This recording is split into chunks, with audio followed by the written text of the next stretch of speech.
আকবার। বন্ধুরা আমার, আল্লাহ তাবারক ওয়া তাআলা বলছেন, হে আমার বান্দা বান্দিরা, মান আমিলা সলিহান ফালিনাফসিহি ওয়া মান আসাআ ফাআলাইহা। যুবকের দল, ভাইরা রে, বন্ধুরা রে, অন্য জায়গায় আল্লাহ বলেন, আল্লাহ তাজিরু ওয়াজিরাতুম বিজরা উখরা। এ মা বোন, ভাইরা, বাবারা, আমার বক্তব্যটাকে সুন্দরভাবে শোনার চেষ্টা করবেন। এদিকে ওদিকে ধ্যান দিবেন না। যদি এই দিকে ওদিকে ধ্যান দেন, বুঝা যাবে না। এ মায়ের দল, আমার ভাইরা, আল্লাহ রাব্বুল আলামিন বলেন, আল্লাহ তাজিরু ওয়াজিরাতুম বিজরা উখরা।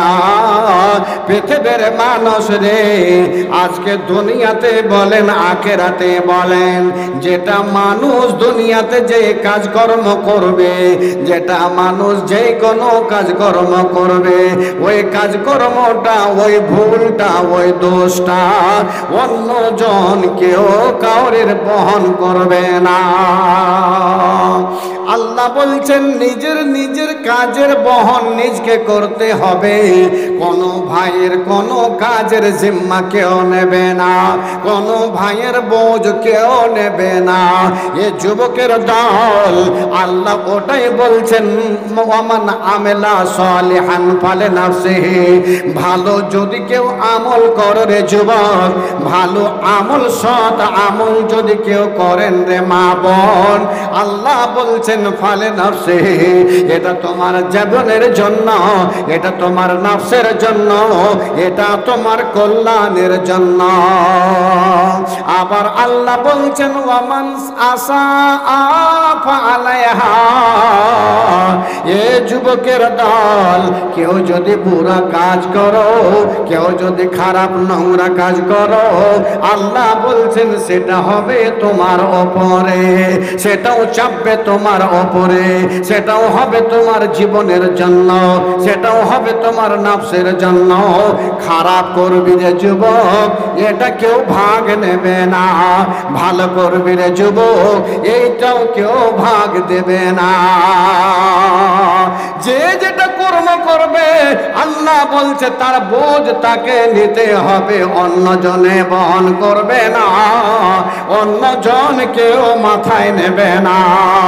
এ ভাইরা আমার, আপনাকে আর একটা উদাহরণ দিয়ে বলি, মানুষ যে যেখানে কাজে যাবে, ওই কাজের মজুরি ওই পাবে, গিরস অন্য কাউকে দেবে না।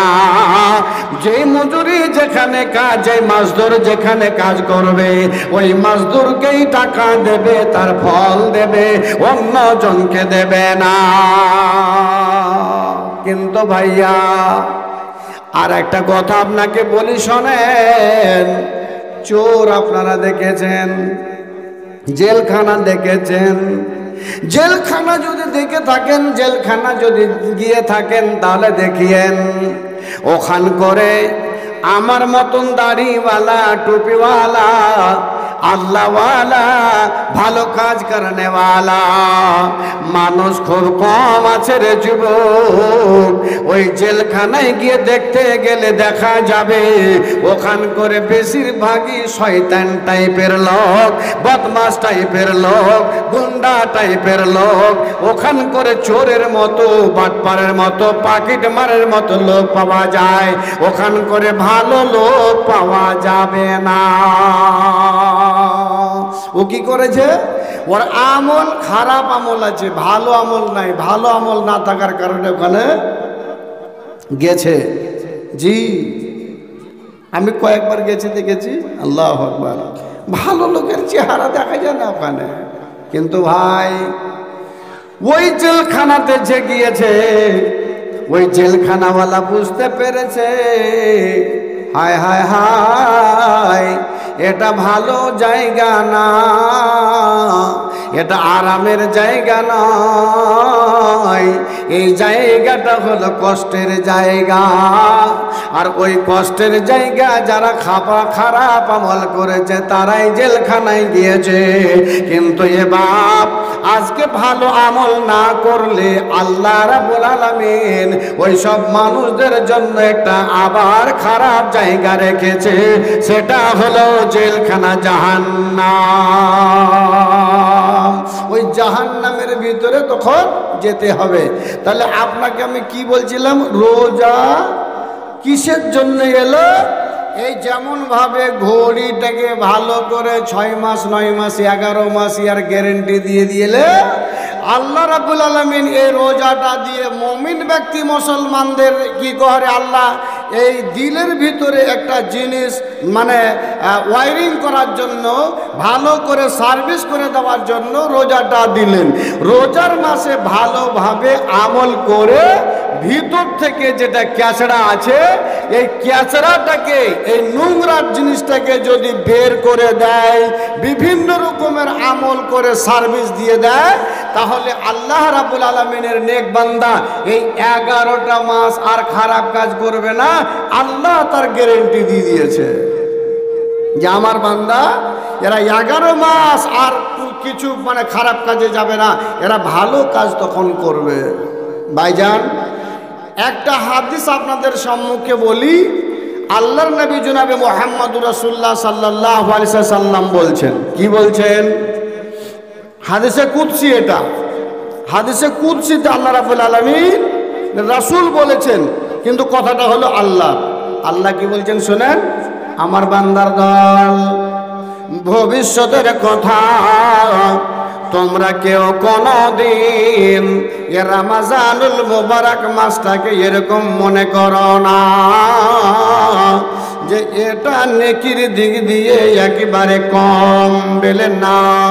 আল্লাহ তাবারক ওয়া তাআলা রাসূল বলছেন, আল্লাহ বলছেন, বান্দা ইবনে আদমের সন্তানদের যতগুলো তোমাদের আমল হয় এটা তোমাদের, যতগুলো আমল হয় এটা তোমাদের, আর রোজাটা হলো আমার, ওয়া আনা আজজি বিহি, এটা হলো আমার জন্য, এ আমার বান্দা, এর স্বভাব নেকি আমি আল্লাহ আমি তোমাদেরকে দেব। নেকি রোজাটা হলো আল্লাহর, আর আল্লাহ রাব্বুল আলামিন এর নেকিটা দান করবে। নাম্বার 2, আল্লাহর রাসূল বলছেন, এই আমার উম্মতের দল, ভবিষ্যতের কথা রে, তোমাদের রোজা অবস্থাতে এই রোজাটা যেন নষ্ট না হয়, শয়তানের চক্করে নষ্ট যেন না হয়, শয়তানের ভাঙনে। বলবে এবান মাওলানা, শয়তান তো বেঁধে দেওয়া হয়েছে, জান্নাতের দরওয়াজাকে খুলে দেওয়া হয়েছে, এবার জাহান্নামের দরজা বন্ধ করে দেওয়া হয়েছে, শয়তানের চক্রান্তে আমরা কেমন করে রোজা ভাঙব? রোজা কেমন করে ভাঙবো? শয়তান তো আসবেই না। তাহলে ভাই, অনেকজন প্রশ্ন করে, হাজি মাওলানা মুসলমানরা অনেক আছে, রোজা কেন করে না? শয়তানকে বেঁধে দেওয়া হয়েছে। তাহলে এর একটা উদাহরণ আছে। উদাহরণটা কি? কতগুলা ঘড়ির ভিতরে চাবিওয়ালা ঘড়ি থাকে, একবার চাবি দিয়ে দিলে ওই ঘড়িটা মোটামুটি চলে 6 মাস। অন্য ঘড়ি আছে চাবি দিয়ে দিলে চলে 1 বছর। তাহলে কতগুলা শয়তান কতগুলা লোককে 6 মাসের চাবি কাটি দিয়ে দিয়েছে, কতগুলা মানুষকে দিয়ে দিয়েছে 1 বছরের চাবি। ওই চাবিতেই চলছে এখনো। ওকে ভালো কথা আসর হয় না, ওকে রমজান কিছু সুঝে না, ওকে কোনো রকমের কোনো ভালো কাজ ভালো লাগে না। ওই জন্য ওর ওই তখনকার চাবিতে, তখন যে শয়তান ওকে পাম্প করেছে, ওই পাম্পে এখন পর্যন্ত চলছে। আরও সারা রমজান চলবে, ওর অসুবিধা হবে না, যত নোংরা ফোংরা কাজ সব করবে। ভাইজান, আল্লাহ রাব্বুল আলামিন রাসূল বলছেন যে দেখো, শয়তানের চক্রান্তে পড়ে তোমরা রোজাটাকে নষ্ট করে দিও না, রোজাটাকে রাখো। নাম্বার 2, আল্লাহ রাসূল সাল্লাল্লাহু আলাইহি সাল্লাম বলছেন যে আমার উম্মতের দল, এ রমজানুল মুবারক মাসের রোজাতে তোমরা খবরদার, রোজা অবস্থাতে কি করিও না, ফাহেশ কথা, খারাপ কথা, নোংরা কথা, মিথ্যা কথা মুখ দিয়ে উচ্চারণ করিও না, বলিও না। অন্য হাদিসে আল্লাহ রাসূল কি বলছেন? وعن ابي هريره رضي الله تعالى عنه قال قال رسول الله صلى الله عليه وسلم من لم يدع قول الزور والعمل به فليس لله حاجة। আল্লাহ রাসূল সাল্লাল্লাহু আলাইহি ওয়াসাল্লাম বলছেন, আবু হুরায়রা রাবী তিনি রওয়ায়াত করেন, আল্লাহ রাসূল সাল্লাল্লাহু আলাইহি ওয়াসাল্লাম বলছেন, এ আমার উম্মতের দল, রোজা অবস্থাতে যদি তোমরা মিথ্যা কথা বলা যদি না ছেড়ে দাও আর মিথ্যার উপরে যদি তোমরা আমল করো, আল্লাহ রাসূল বলছেন ফালাইসা লিল্লাহি হাজাতুন, জেনে রাখো রে আমার উম্মতের দলেরা, এই রোজার কাজ আল্লাহর নয়, এ রোজার দরকার আল্লাহর নাই, এ রোজার হাজাত আল্লাহর নয়, এ রোজার প্রয়োজন আল্লাহর নাই। ওয়াল আমালা বিহি, আর যারা মিথ্যা কথার উপরে আমল করবে, আল্লাহ রাসূল বলছেন ফালাইসা লিল্লাহি হাজাতুন, এরকম রোজার প্রয়োজন আল্লাহর কাছে দরকার নাই। কেমন কথা আল্লাহ রাসূল বললেন, আমার উম্মতের দল রে, এই রোজাটা তোমাদের এটাই হবে, শুধুমাত্র তোমরা খানা পিনা থেকে বঞ্চিত থাকলে, তাছাড়া তোমাদের কোনো কাজে আসবে না যদি মিথ্যা কথা বলো, মিথ্যা কথার উপরে যদি আমল করো। এর পরিপ্রেক্ষে আল্লাহ রাসূল সাল্লাল্লাহু আলাইহি সাল্লাম আবার বললেন, কতগুলো মানুষ আছে তোমাকে রোজা মুখের গালি দিতে চাইবে, পা খুঁজে তোমার সাথে ঝগড়া করতে চাইবে, কতগুলো মহিলা রয়েছে এমনি ছোট্ট ছোট্ট জিনিসে তোমার সাথে ঝগড়া করতে চাইবে। আল্লাহর নবী বললেন, তোমার সাথে যদি কেউ ঝগড়া করতে চায়, তোমার সাথে যদি মিথ্যা কথা কেউ বলতে চায়, তোমার সাথে যদি গালি গোলজ করতে চায়, আল্লাহ রাসূল বললেন ওই সময়তে তুমি একটাই তোমার এলাজ তুমি বলে দিও, আনা সায়েমন, আমি রোজাদার ব্যক্তি, আমি রোজাদার ব্যক্তি, আমি রোজাদার ব্যক্তি। ওখান থেকে তুমি সরে যেও, তুমি তার সাথে রোজার মাসে ঝগড়া করিও না, ওর সাথে কাচাল করিও না, নোংরা কথা মুখ দিয়ে বের করিও না। আল্লাহ রাসূল বললেন, যদি এরকম তোমরা রোজাও করো, মিথ্যা কথা বলো, আর তোমরা ঝুট কথা বলো, অশ্লীল ভাষা যদি তোমরা বলো, ওই রোজার প্রয়োজন আল্লাহর নাই, দরকার নাই ওইরকম রোজা। খালি তোমার ওই পানি পান করা থেকে বেঁচে থাকা হবে আর না খেয়ে থাকা হবে, এ ছাড়ার কোনো কাজ নাই। ভাইয়া রোজা এলো, এ রোজাটা আমরা যে করছি, এ রোজার স্বভাবটা তো পাবো। এই রোজাটা আবার আপনাদেরকে কি শিখিয়েছে ওটা আপনাকে জানাচ্ছি। আল্লাহর কোরআন এটা বলেছে, এবং আপনারা এই আয়াতটাকে খুব শুনেছেন। কি শুনেছেন? ইয়া আইয়ুহাল্লাযীনা আমানু কুতিবা আলাইকুমুস সিয়াম কামা কুতিবা আলাল্লাযীনা মিন ক্বাবলিকুম লাআল্লাকুম তাত্তাকুন। খুব শুনেছেন জি। তাত্তাকুন, আমি ওই দিকটা তর্জমা করছি না, আমি খালি তাত্তাকুনের কথাটা বলছি। যে তাত্তাকুন মানে হলো পরেজগারি, তাত্তাকুন মানে হলো তাকওয়া, তাত্তাকুন মানে হলো আল্লাহর ভয় ভীতি, আল্লাহর ভয় ভীতি ডর তাকওয়া যার ভিতরে চলে এসেছে, তাকওয়া পরেজগারি মুত্তাকি যার ভিতরে চলে এসেছে, ও তখন যে কোনো জায়গাতে একটু কিছু হলে ও আল্লাহকে বলে ভয় পাবে, আল্লাহকে বলে ভয় পাবে, আল্লাহকে বলে ডর হবে। ও তখন খারাপ কথাতে যাবে না, মিথ্যা কথাতে যাবে না, বেমান করতে যাবে না, কাহরে কোনো জিনিস চুরি করে নিয়ে আসবে না।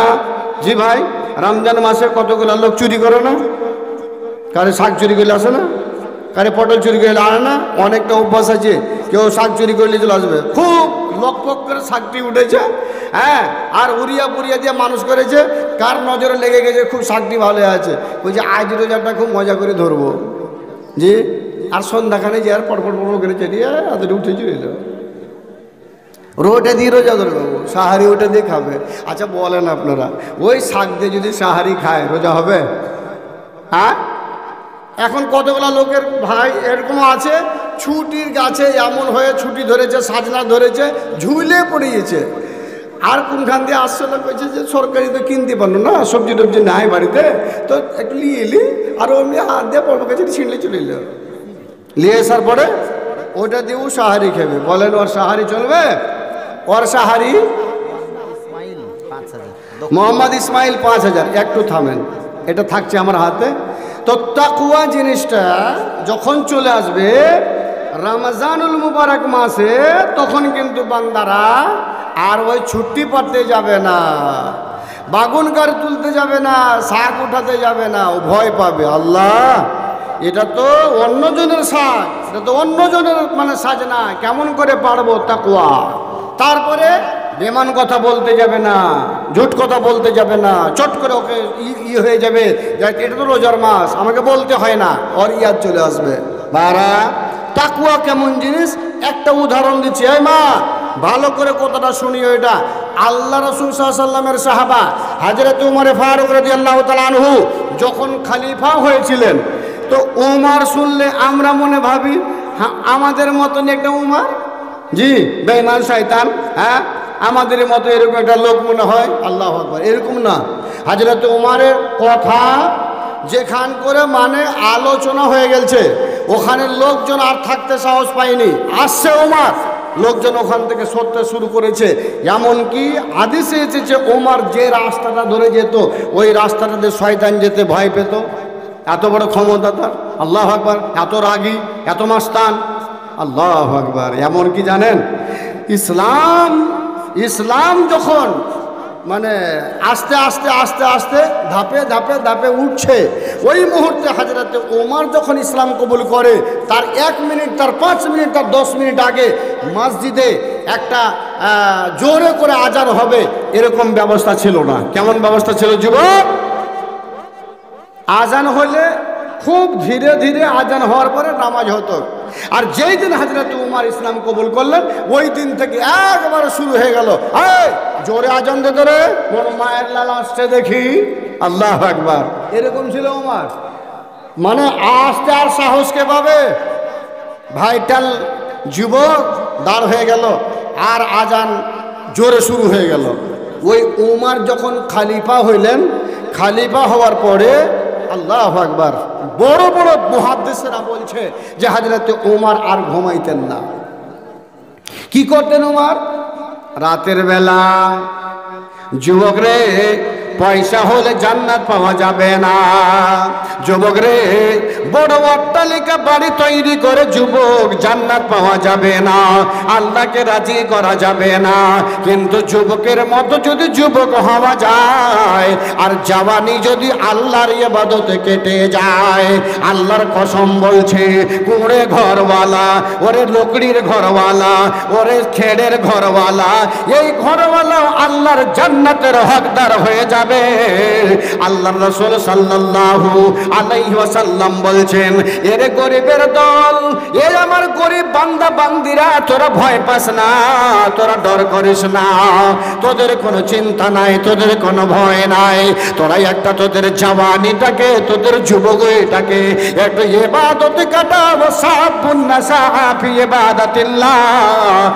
ওই যুবক, যেই যুবক তার জীবনটাকে, তার যৌবনটাকে, তার জওয়ানিটাকে আল্লাহর ইবাদতে কাটাইছে, আল্লাহু আকবার, কাল কিয়ামতের ময়দানে আল্লাহ রাব্বুল আলামিন ওই যুবকটাকে বলবে, যুবক আয় আয় আয়, তুই আমার আরশের ছায়া তলে আয়, তুই আমার খাস বান্দা, তুই আমার প্রিয় বান্দা, তুই আমার প্রিয় বান্দি, আয় আয়, তুই আমার নিকটে আয়। এ যুবকের দল আল্লাহর নবী জনাবে মুহাম্মদ রাসূলুল্লাহ সাল্লাল্লাহু আলাইহি ওয়াসাল্লামের সাহাবা হযরতে ওমর গ্রামে গ্রামে ঘুরতেছে, গ্রামে গ্রামে ঘুরতেছে। কোন গ্রামে কোন মহিলাটা আহা উহা করতেছে, কোন বাড়িতে কান্না করতেছে, কোন বাড়িতে আওয়াজ আসছে, এরকম ভাবে তিনি গ্রাম গ্রাম গ্রাম ঘুরে বেড়াইতেন আর খোঁজ নিতেন।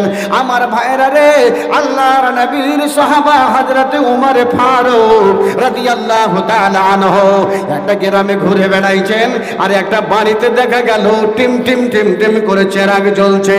তখন এইরকম বাতি ছিল না, লাইনের ব্যবস্থা অবস্থা নাই রে যুবক, টিম টিম করে চেরাগ জ্বলছে। আল্লাহ রাসূলের সাহাবা হযরত ওমর ভাবলেন এই বাড়িটাতে মানুষ কেন জেগে আছে, আর লাইটটা কেন জ্বলছে, চেরাগটা কেন জ্বলছে, বোধহয় কোনো মানুষ কষ্টে আছে। এই বাড়িতে প্লেটে 8 রকম 10 রকম খাবার, ইফতারের সময় পড়োশিটা যেন এরকম রে। বেচারা মনে মনে ভাবছিল একদিন যদি ভালো দুটো খেলা পেতাম, আমি ইফতারিটাতে সুন্দরভাবে বসে ইফতারি করতাম। নসিবে হয় না, কিন্তু ওরকম ধনী ব্যক্তির মন হয় না আমি ওই বেচারার বাড়িতে দুটো খেলা পাঠিয়ে দিই। হযরত ওমর ওই বাড়িটাতে গেলেন, বাড়িটাতে যাওয়ার পরে কানটা লাগিয়ে দিলেন। কানটা লাগিয়ে দেওয়ার পরে শুনছেন কি আলোচনা করছে। ওই বাড়ির একজন বুড়ি মানুষ তার যুবতী বেটিকে ডাকছে, আমেনা এ ফাতেমা শোন তো বেটি আয়। ফাতেমা গেল, মা কি বলছে বুড়ি মা বলবে না, কিসের জন্য ডাকা হলো? এ মারে কথাটাতে তোদের জন্য খুব কাজের কথা। আমার যুবক ভাইয়েরা রে ভালো করে ধ্যান দিয়ে শুনুন। আল্লাহর নবীর সাহাবা হযরত ওমর ফারুক কানটা লাগিয়ে শুনছে, বেটিকে ডাকা হলো। বেটি এসে বললেন, মা একটু বল না কিসের জন্য ডাকা হলো? বেটিকে বলছে, বেটি রাত 3টা বেজে গেছে, সাহারের টাইমের সময় হয়ে গেছে, এখন রাত 3টা বাজে। আল্লাহু আকবার, এখন কেউ নেই, সব ঘুমিয়ে যাচ্ছে। পাখি ঘুমিয়ে গেছে, পশু পাখি ঘুমিয়ে যাচ্ছে, গ্রামগঞ্জের মানুষ সব ঘুমিয়ে আছে রে বেটি। আর আমি এখনই গাই দহন করে নিয়ে এসেছি, বর্তনে বর্তনে করে আমি দুধ সাজিয়ে রেখেছি রে মা। টিউবওয়েলের কাছে যা, বালতিতে পানি ভরে নিয়ে আয়, আর ওই বর্তনে বর্তনে দুধের ভিতরে পানি মিশিয়ে দে। দুধের ওজন বেশি হবে, টাকা বেশি হবে, দুধের ওজন বেড়ে যাবে, আমদানি বেড়ে যাবে রে মা। বুড়ির বেটি বলছে, ও গো মা কেমন ধরনের কথা বলছো, এই কাজ জীবনে তোমার বেটি আমি করতে পারবো না। বলে কেনে বেটি, কেনে পারবি না করতে? বলে এই জন্য পারবো না যে যদি ভবিষ্যতের কথা ওমর যদি জানতে পেরেলে, তাহলে উমর হাড্ডি পর্যন্ত তো রাখবে না, ফাঁসির মঞ্চে ঝুলিয়ে ছাড়বে। উমর পানির ভিতরে, দুধের ভিতরে পানিকে মিশানো হারাম করে দিয়েছে, তুমি এটা শুনোনি? তখন বেটিকে বলছে, ধুর পাগলি কুণ্ঠেকা, এখন 3টার সময় কে দেখছে? আর কুণ্ঠে থেকে উমর আসবে এখানে? উমর বাড়িতে ঘুমাইছে। হ্যাঁ যা বেটি যা। তখন বেটিতে কি বলছে, মা মাগো আল্লাহর নবী জনাবে মুহাম্মদুর রাসূলুল্লাহ সাল্লাল্লাহু আলাইহি ওয়াসাল্লাম বলেছেন, যখন তোমরা কোন ইবাদত করবে, যখন তোমরা নফল নামাজ পড়বে, যখন তোমরা তাহাজ্জুদের সালাত আদায় করবে, যখন তোমরা ফরজ নামাজ আদায় করবে, তখন যেন রে যুবক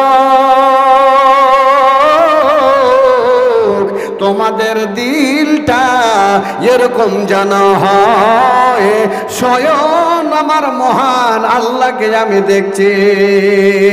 তোমার যেন এরকম মন হয়ে যায় এখন আল্লাহকে আমি স্বয়ং নজরে দেখতে পাচ্ছি। নবী বললেন, যদি সেটা না হয় এটাও মনে ভাবিও রে ইবাদতকারীরা, আল্লাহ আমাকে এখন দেখছে আমি কেমন করে ইবাদত করছি। তারাবি পড়াতে পড়তে এরকম হয়েছে এখন যে একটু যদি লম্বা হয়ে গেছে তখনই শুরু হয়ে গেছে আর মাথা চুলকাতে। কি করছে রে, এত কি টাইম লাগায়? আল্লাহ আকবার। হ্যাঁ, খাড়ায় দাঁড়িয়ে চলে যায়, খাড়ায় পায়ে মারছে, খাড়া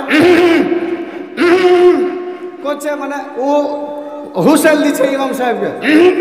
এতক্ষণ লম্বা করছি তুই, একটু ছোট করে বাস না, কতক্ষণ দাঁড়িয়ে থাকবো? হায় হায়, ইমান যে কত দুর্বল হয়েছে তো আল্লাহ ভালো জানে। কচুর পাতের পানির মতো টলমল করছে মুরগি এখনই, বুঝতে পারছে? তো আল্লাহ রাসূল বলছে ইবাদত করছো মনে ভাবো আল্লাহকে দেখছি, তা না হয় মনে হয় আল্লাহ আল্লাহ আমাকে এখন দেখছে, এখনই দেখছে, একদম হাজির, এখন আল্লাহ আমাকে দেখছে। তো ভাই উমারের ওই মানে কেসাটা বুড়ি শুনছে, আর বেটি তখন মানে মাকে বলছে, মা আল্লাহ রাব্বুল আলামিনের বান্দা উমারকে ফাঁকি দেওয়া যাবে? উমারকে এখন তার নজর থেকে ছুপিয়ে নেওয়া যাবে রে মা। উমারের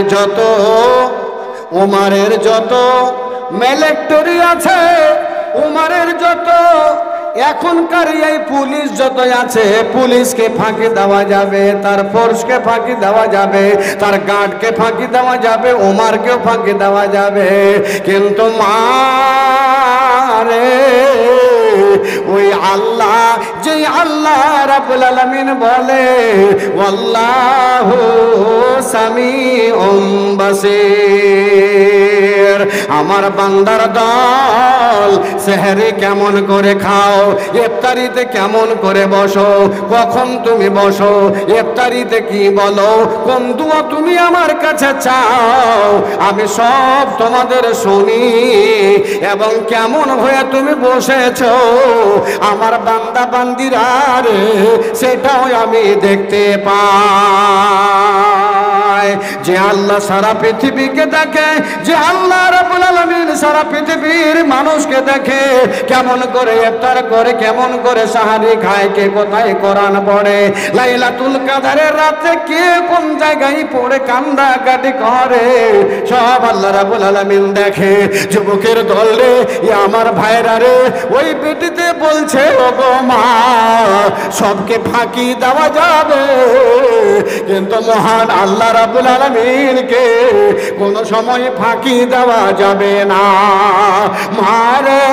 তাই আমি দুধে পানি মিক্স করে দিয়ে আমার দুধ বেশি করতে পারবো না, তোমার দুধ বেশি করে দিয়ে লাভ বেশি করতে পারবো না, এটা আমার জন্য সম্ভব নয়। হযরত ওমর ওখান থেকে ঘুরে গেলেন, ওখান থেকে ঘুরে গিয়ে বাড়ি পৌঁছে গেলেন।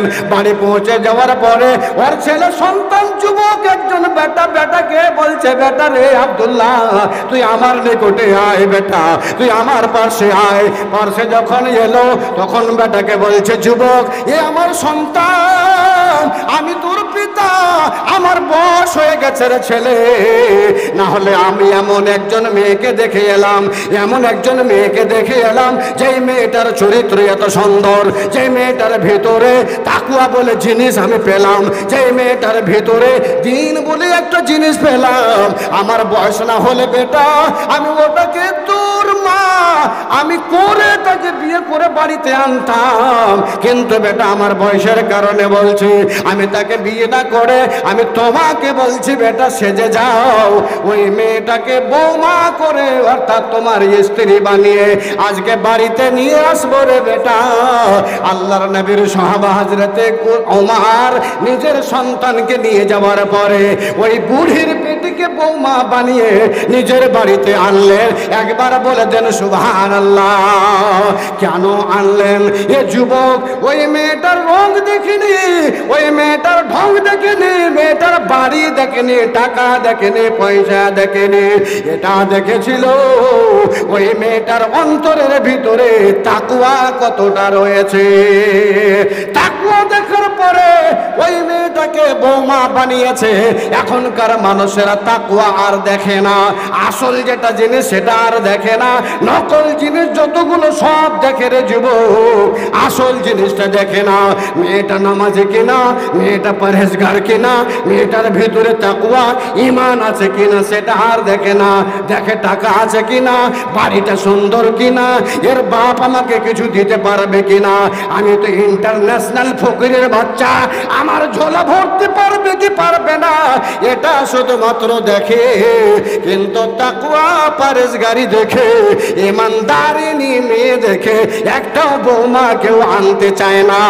এই জন্য ঝাঁটা খাওয়া ছেলেরা, এই ঝাঁটা খাওয়া ছেলেরা ভালো মতো স্ত্রীর সাথে চলাচল করতে পারে না, মন মেন ভালো থাকে না, ঝগড়া ঝাঁটি লেগে থাকে। এ যুবকের দল রে, তাই আপনাদেরকে বলবো রে যুবক, এটা হলো রমজান আল মুবারক মাস, এটা হলো রহমতের মাস, এটা হলো বরকতের মাস। একটা আপনাকে কথা বলে দিই, সেটা হলো আমার ভাইরা রে, আজকের রাত্রে কিংবা আপনার সামনে রাত্রে যেই ভাইরা যেই পাপ করেছেন, গুনাহ করেছেন, যে মায়েরা যে পাপ করেছেন, গুনাহ করেছেন, টাকা দিবেন নেকি পাবেন, মসজিদ বানাবেন নেকি পাবেন।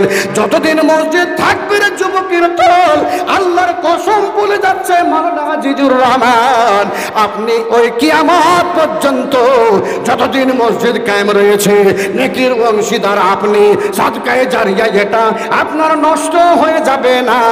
কোন মায়ের লাল আপনার নেকিটা থেকে বঞ্চিত করে দিতে পারবে তা আমি বলে গেলাম, বঞ্চিত করতে পারবে না। দুনিয়ার মাটিতে তোমার রাস্তা ঘিরে দেবে, দুনিয়ার মাটিতে কোন ভাইকারে জমিন দিয়ে যেতে দেবে না, কোন ভাই আপনাকে টাকা দিয়ে সাহায্য করবে না, গাড়ি দিয়ে সাহায্য করবে না, কেউ কোনো জিনিস দিয়ে সাহায্য করবে না, আপনাকে আটকে দিতে পারে। চ্যালেঞ্জ করে বলে গেলাম, নিজে যেটা দান করে দিয়েছেন মসজিদে, মাওলানা একরাম, মাওলানা আজিজুর, কোন সর্দার, কোন মন্ডল, কোন নেতাজি, কেউ এরকম নেই আপনার স্বভাবটা আপনার আটকে দেবে, নেকি আটকে দেবে না, না না না না। আল্লাহ রাব্বুল আলামিন বলেন, ওয়া আন্নাল মাসাজিদা লিল্লাহি ফালা তাদউ মা আল্লাহি আহাদা। যারা মসজিদ বানিয়েছো পৃথিবীর মাটিতে, সমস্ত মসজিদগুলো হলো আমার ঘর, ফালা তাদউ মা আল্লাহ, আল্লাহর সাথে কাউকে ডাকিও না, আল্লাহকে ছাড়া কাউকে ওখান করে তুমি ডাকবে না, শুধুমাত্র ডাকবে আল্লাহকে। তাই আল্লাহ রাব্বুল আলামিনের বান্দা বান্দি আপনারাকে আজকে বলে যাচ্ছি রে যুবক, ভবিষ্যতের কথা একটু সময় নিয়ে নিয়েন। এশারের নামাজটা পড়ার পর তারাবিটা পড়ে নিয়ে একটু বেতুরটা রেখে দিয়েন, বেতুরটা রেখে দিয়ে রে যুবক বাড়ি চলে যান। মা আপনাদের বলি যুবক, তোদের হাতে পায়ে ধরে বলে যাচ্ছি রে, এ যুবক একদিন করে দেখিস, একদিন জীবনে করে দেখিস, আল্লাহর কসম বলছি তোর ভিতরে তাকওয়া বেড়ে যাবে, পরহেজগারি বেড়ে যাবে, আল্লাহর ভয় ভীতি তোমার অন্তরের ভিতরে চলে আসবে। কি করতে হবে? এ রমজানুল মুবারক মাসে একটা দিন রাত 2টার সময়, রাত 3টার সময়, রাত 1টার সময়, সাল্লু বিল্লাইল ওয়ান নাসি নিয়াম, ওই সময় নামাজ পড়তে যেও, ওই সময় নামাজ আদায় করতে যেও। আল্লাহর রাসূল বলছেন, যখন তোমার স্ত্রী ঘুমাইবে, যখন তোমার বেটা ঘুমাইবে, যখন তোমার বেটি ঘুমাইবে, যখন গ্রামগঞ্জের মানুষ ঘুমাইবে, কেউ নাই জেগে, কেউ নাই, কেউ নাই, এমন পর্যন্ত তুমি উঠে চলে গেলে রে, তোমার স্ত্রীও জানতে পারলো না, টের পাইল না আমার স্বামী কোথায় চলে গেছে। আল্লাহর নবীর কথাটা আপনাকে পরে বলছি যুবক রে। আল্লাহ তাবারক ওয়া তাআলার বান্দা যারা এরকম একদিন চলে যাবেন মসজিদের ভিতরে, আর মসজিদের ভিতরে যাওয়ার পরে দেখবেন মসজিদের ভিতরে কেউ নাই, সুযোগ নেবেন মসজিদের একটু কোণা, কোনো উত্তর কোণায় কিংবা দক্ষিণ কোণার গিয়ে আপনি ওখান করে বসবেন।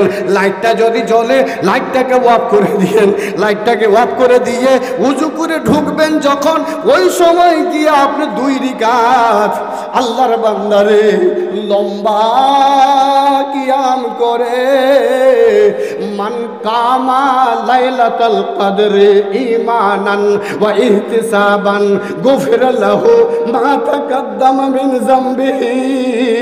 যুবক রে, লম্বা হয়ে শুতে থাকা লোকের জন্য নয়, ওরে যুবক এশারের নামাজ ছেড়ে দিয়ে ঘুমিয়েছ, ফজরের আজান হয়ে গেল তোর জন্য নয়, মারে তোর জন্য নয়।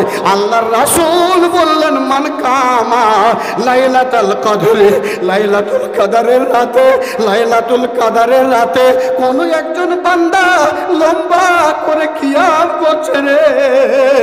আল্লাহর বান্দা উঠে গেছে রাতে একটার সময়তে, স্বামী স্ত্রী কেউ গিয়ে চলে গেছে, কেউ কারে টের পায় না কে কখন পৌঁছে গেছে। লাইটটা অফ করে দিয়েছে, 2 রাকাত নামাজ পড়েছে, আর মহান আল্লাহ রাব্বুল আলামিনের দরবারে আল্লাহ রাব্বুল আলামিনের কাছে হাত দুটোকে তুলেছে, আর হাত দুটোকে তুলে দিয়ে বলতে লেগেছে, মওলাই কারীম গো, তুমি হচ্ছ আকাশের মালিক, তুমি জমিনের মালিক, সারা পৃথিবীর মালিক, তুমি আমার হায়াতের মালিক, তুমি আমার মৌতের মালিক, তুমি আমার ছেলের মালিক, তুমি আমার স্ত্রীর মালিক। ইয়া আল্লাহ, তুমি আমার টাকা পয়সা ধন দৌলতের মালিক, আমি যেটা খাই সেটারও তুমি মালিক। মওলাই কারীম গো, ইয়া আল্লাহ, তুমি ছাড়া কোনো ইলাহ নেই, তুমি ছাড়া কোনো মাবুদ নেই। এই কথা আল্লাহর প্রশংসা করে ফেললে। তারপরে যুবকরে একটু আল্লাহর নবী জনাবে মুহাম্মদুর রাসূলুল্লাহ দয়ার কান্ডারে, আমার দয়ার নবী প্রেমের ছবি, আমার দয়ার নবী প্রেমের ছবি আর আসিবে না জগতে, আমার দয়ার নবী প্রেমের ছবি আর আসিবে না জগতে, আমার দয়ার নবী শুয়ে আছেন, আমার দয়ার নবী শুয়ে আছেন ওই মদিনার বুকেতে, আমার দয়ার নবী প্রেমের ছবি আর আসিবে না জগতে, আমার দয়ার নবী প্রেমের ছবি আর আসিবে না জগতে। আল্লাহর নবীর উপরে একটু দরুদ পড়ে নেন। দরুদটা পড়া হয়ে গেল, এবার